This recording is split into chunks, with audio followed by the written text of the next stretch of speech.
Kamusta mga kakuskos?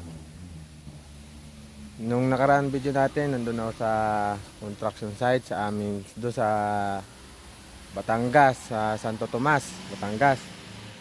Natapos na ang project, wala nang trabaho. Ito, balik na naman ako sa bundok dito sa amin. Oh, wala nang trabaho, hirap na maghanap ng trabaho. Guys, paaw na ako dito mga kakuskos sa karsada. Guys, papunta ako dito para may tao guys. No.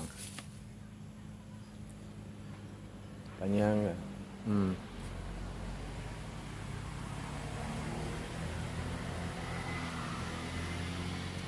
ay napapunta ako dito sa kagubatan at inabot ng sakit ng tiyan, katakawad oh.